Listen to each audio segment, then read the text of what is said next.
Assalamualaikum warahmatullahi wabarakatuh. Waalaikumsalam warahmatullahi wabarakatuh. Alhamdulillah wassalatu wassalamu ala sayyidina Rasulillah sayyidina wa maulana Muhammad ibn Abdullah wa ala alihi wa sahbihi wa mawala. La haula wa la quwwata illa billah, amma ba'du. Bapak-bapak, ibu-ibu, saudara-saudara kaum muslimin rahimakumullah. Sudah menjadi keyakinan dalam kehidupan kita bahwa segala yang ada permulaannya tentu akan ada penghabisannya. Setiap yang punya awal mesti akan punya akhir. Tidak ada keabadian dalam kehidupan dunia ini.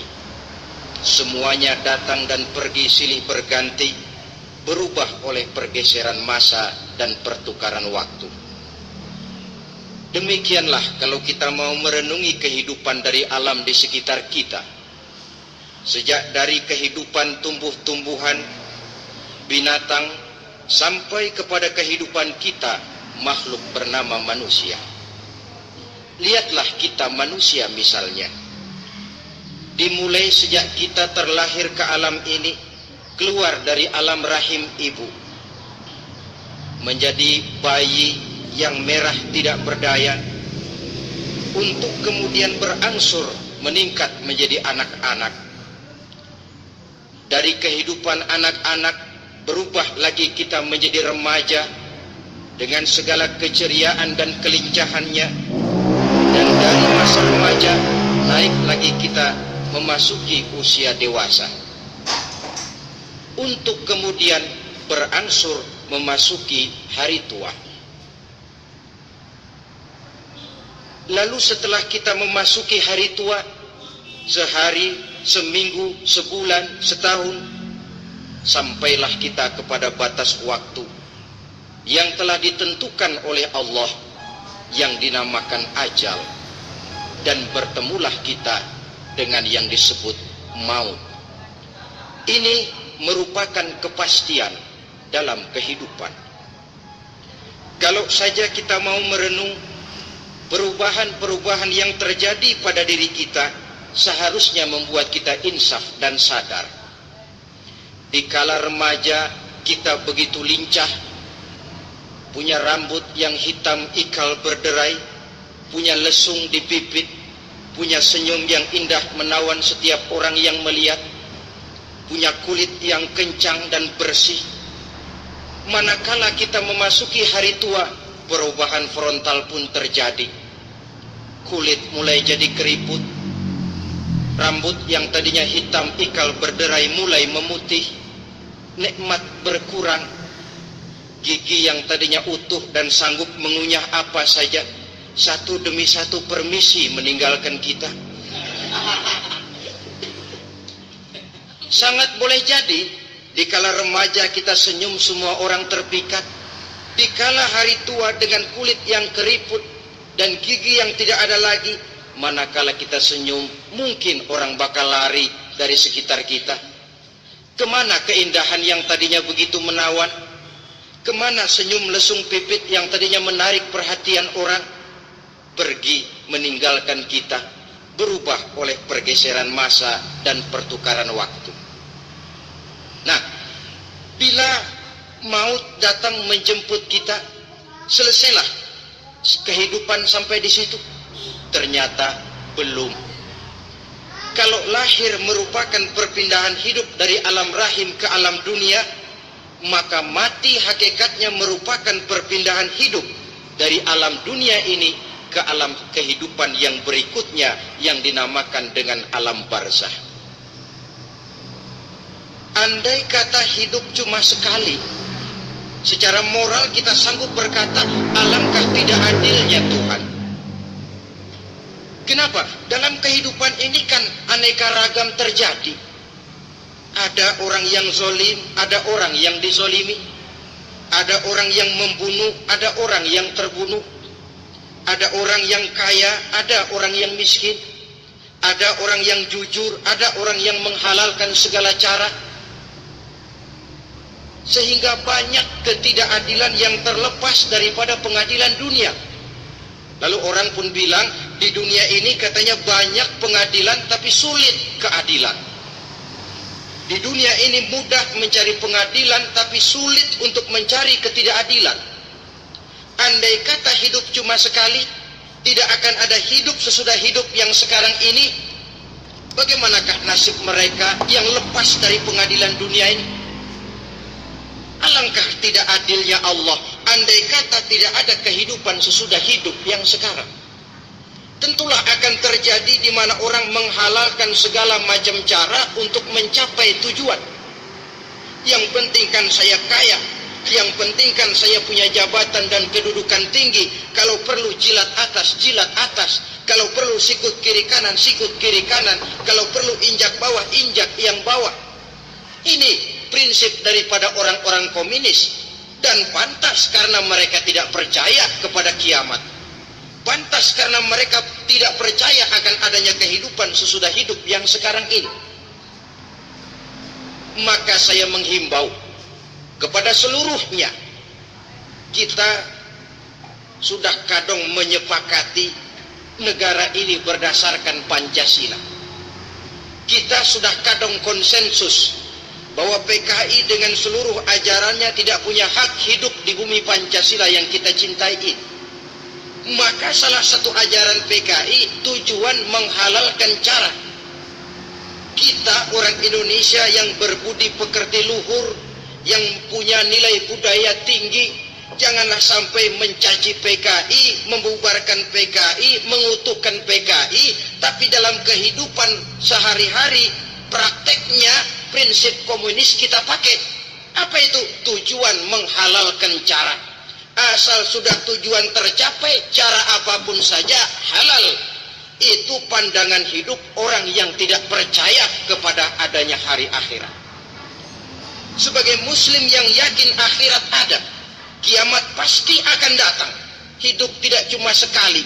Maka kalau kita zalim, kalau kita berbuat aniaya, kalau kita melakukan korupsi, kalau kita merugikan orang lain, boleh jadi kita terlepas daripada pengadilan dunia. Tapi ingatlah, kita tidak akan pernah lepas dari pengadilan Allah, pengadilan Qadhi Rabbul Jalil, di mana kita akan diadili dengan seadil-adilnya, dan tidak satu perbuatan yang bersifat salah, yang bagaimanapun kecilnya, yang akan lepas dari pengadilan di akhirat itu nanti. Pantas saja kalau satu hari malaikat Jibril datang menasehati Rasulullah sallallahu alaihi wasallam, yang artinya juga menasehati kita semua. Apa kata malaikat Jibril kepada baginda Nabi? Ya Muhammad, ish ma syi'ta wa innaka mayyitun. Hai Muhammad, hiduplah semau kamu, tapi jangan lupa kamu pasti akan mati. Kalau memang dilarang tidak terlarang, dicegah tidak tercegah, kamu mau melaksanakan hidup menurut maumu sendiri, persilakan, hiduplah menurut mau dan gayamu. Tapi jangan lupa, fa innaka mayyitun, satu saat kau pasti bakal mati. Dan mati itu bukan akhir dari segalanya, dia babak baru bagi kehidupan selanjutnya. Silakan hidup menurut maumu, tapi jangan lupa kau pasti akan mati. Wa'mal ma syi'ta fa innaka majziyun bih. Kerjakan apa saja yang kamu mau. Kalau kau mau menghalalkan segala macam cara, persilahkan halalkan segala macam cara.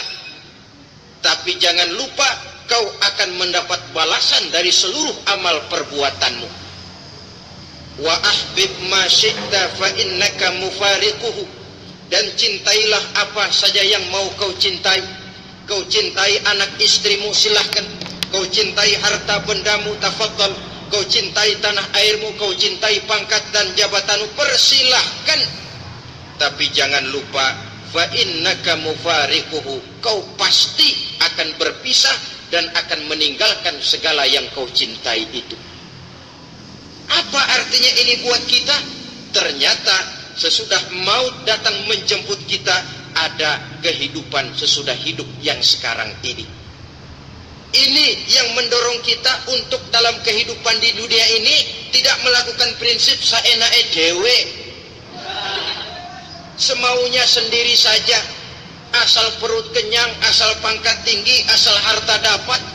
Masa bodoh dengan merugikan orang lain, masa bodoh dengan menipu orang lain. Iku jenenge saenake dewe. Muslim tidak diajarkan. Ingat manusia, setelah kau mati, setelah kiamat datang, kau akan dibangkitkan, kau akan dimintakan pertanggungan jawab tentang kehidupan yang sekarang ini. Saudara hadirin, oleh sebab itu kalau kita bicara soal kiamat, soal akhirat, ini memang masalah yang gaib, yang sepenuhnya tidak bisa dicernakan dengan kemampuan penalaran intelektual. Dasar di dalam membicarakan ini tidak lain adalah iman kita kepada Allah Subhanahu wa ta'ala. Bukan cuma zaman sekarang, dari zamannya Nabi. Orang itu kalau sudah bicara kiamat, bicara akhirat, ada yang ragu-ragu, ada yang menolak sama sekali. Bukan dari zaman sekarang, dari zaman dulu. Pernah kok satu saat Rasulullah itu dakwah menceritakan, saudara-saudara, akan terjadi kiamat di mana Allah akan membangkitkan manusia dari kuburnya untuk memintakan pertanggungan jawab. Ini dalam dakwahnya Nabi pidato macam itu. Apa reaksi orang? Yang beriman ya mantap, tapi yang tidak beriman, bajingan-bajingan Quraisy ini, mereka bertepuk tangan, mengejek, mencaci. Malahan ini yang luar biasa, ada dua orang kafir namanya Ubay bin Ka'ab dan Al-As bin Wa'il. Mendengar pidato macam ini, mereka buru-buru pulang ke rumah. Ngapain? Ngambil pacul. Lalu berangkat nyari kuburan tua. Dia gali itu kuburan. Tulang-tulangnya diangkut, dibawa ke depan Nabi. Ya Muhammad, tulang-tulang yang udah hancur begini, siapa yang bisa ngidupin lagi? Yang macam-macam aja kamu Muhammad, nggak rasional, nggak masuk akal. Allah menjawab. Apa kata Allah? Wa daraba lana mathalan wa nasiya khalqah qala man yuhyil 'izama wa hiya ramim qul yuhyiha alladhi ansha'aha awwala marrah wa huwa bikulli khalqin 'alim. Mereka memberikan perumpamaan kepada kami, kata Allah. Mereka melupakan asal kejadiannya. Mereka bertanya, siapa yang sanggup menghidupkan tulang belulang yang sudah hancur kayak begini? Qul yuhyiha alladhi ansha'aha awwala marrah. Katakan kepada mereka Muhammad, yang akan menghidupkannya adalah Dia yang telah menciptakannya pertama kali dulu. Kalau Dia sanggup menciptakan, Dia tentu lebih sanggup lagi untuk mengembalikan reproduksi ciptaan itu sebagaimana semula.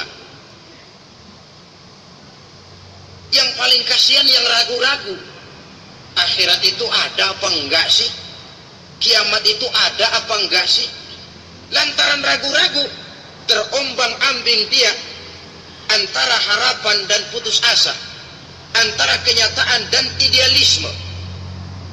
Ada yang buta sama sekali 100% terhadap keadaan-keadaan sesudah mati.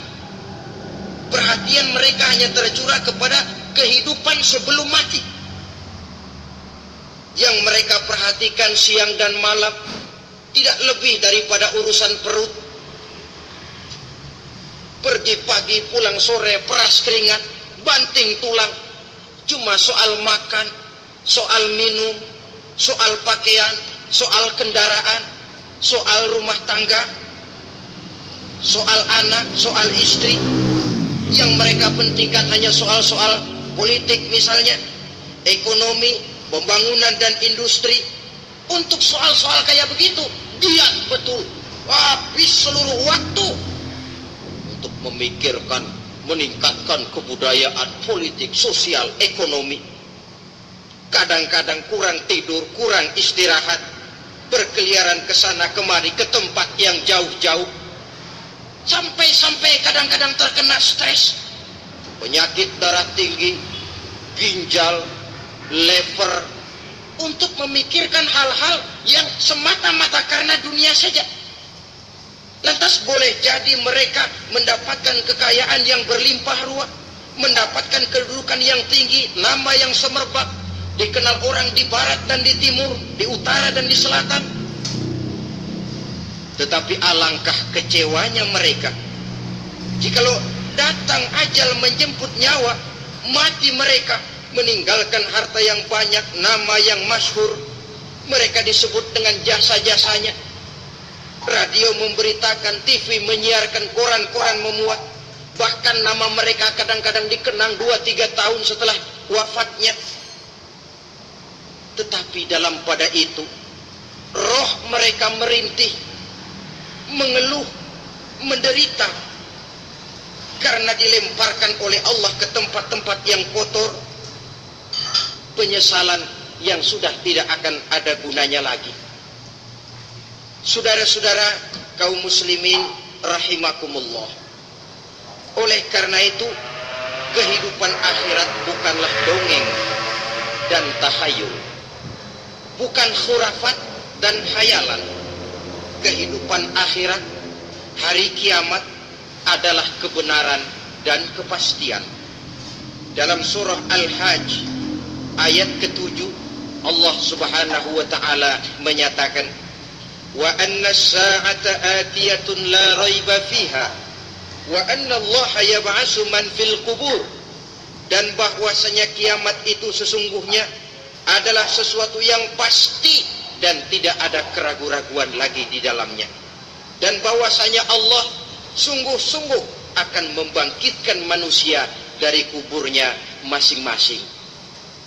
Nah, kalau kita sudah yakin kiamat sesuatu yang pasti adanya, akhirat sesuatu yang pasti adanya, dari mana pembicaraan tentang kiamat ini kita mulai?